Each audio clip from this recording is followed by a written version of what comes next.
లోతైనటువంటి విశ్లేషణ చేస్తున్నారు. పోలీస్ యంత్రాంగం కదిలింది ఒక రకంగా చెప్పాలంటే. అయితే ఇప్పుడు వాళ్ళు వచ్చినటువంటి పేర్లు జగదీశ్వర్ రెడ్డి, రామకృష్ణారెడ్డి, వీళ్ళిద్దరు తోడు దొంగలు. ఈ తోడు దొంగలు ఎవరికి బానిసలు అంటే జగన్మోహన్ రెడ్డికి బానిసలు. వాళ్ళు సునీతారెడ్డి మీద కేసు పెడతారు, రాజశేఖర రెడ్డి మీద కేసు పెడతారు, రామ్ సింగ్ మీద కూడా కేసు పెట్టేస్తారు. కానీ విశేషం ఏంటంటే సిబిఐ మీద కూడా కేసు పెట్టి రామ్ సింగ్ ని చంపుతామంటే మరి కేంద్ర హోంశాఖ అప్పుడు ఎందుకు స్పందించలేదో రాష్ట్ర ప్రభుత్వం మీద నాకు తెలియలేదు. ఇంతవరకు కూడా ఆ వివరాలు నేను ఎప్పుడు కూడా చూడలేదు, వినలేదు.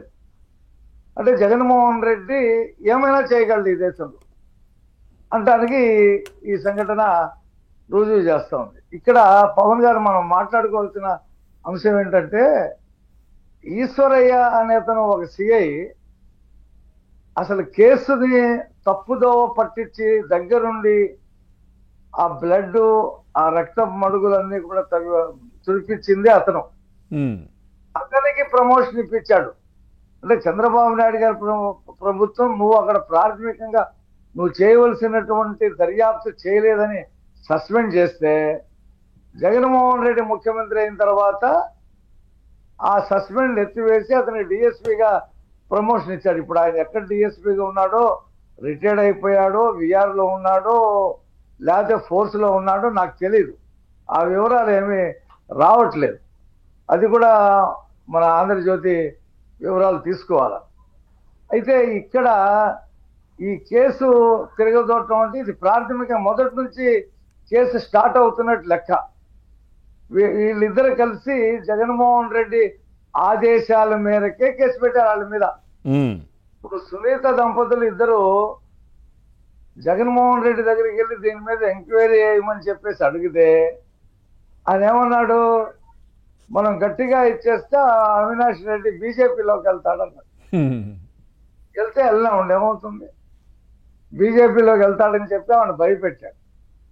చివరికి వాళ్ళిద్దరే చంపించారని చెప్పి కూడా సాక్షిలో కథనం రాయించాడు. అంటే ఇక్కడ మనం గమనించవలసిన విషయం ఏంటంటే ఎన్నికలకు ముందు హత్య ఇది జరిగింది. ఈ హత్య జరిగితే 40 కోట్ల రూపాయలు సమకూర్చారు. ఎవరు సమకూర్చగలరు అంత డబ్బు?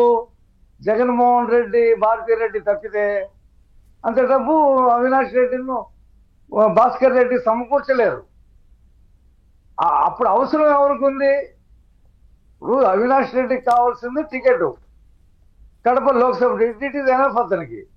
కానీ జగన్మోహన్ రెడ్డికి కావాల్సింది ఆంధ్రప్రదేశ్ ముఖ్యమంత్రి పదవి. మరి కోడికత్తే వికటించింది, అది అనుకున్నంత మైలేజ్ తీసుకురాలేదని చెప్పి ప్రశాంత్ కిషోర్ చెప్పాడు.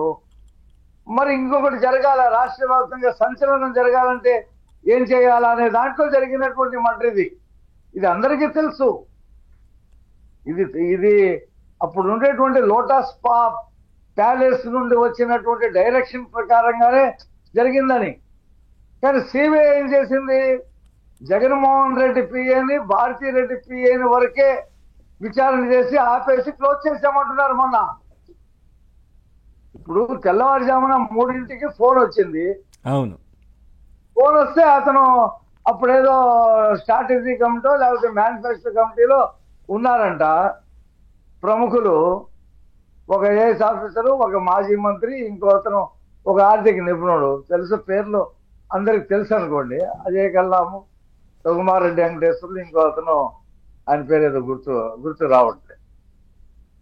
ఆ మీటింగ్ లో ఉండగానే అసలు 3 గంటలకి మేనిఫెస్టో కమిటీ మీటింగ్ ఏంటి సార్ అంటే మేల్కొని ఉండాలి కాబట్టి ఈ మీటింగ్ పెట్టుకున్నాడు జగన్మోహన్ రెడ్డి. అసలు 3 గంటలకు ఎవరైనా మేనిఫెస్టో కమిటీ తయారు చేయడానికి కూర్చుంటారా?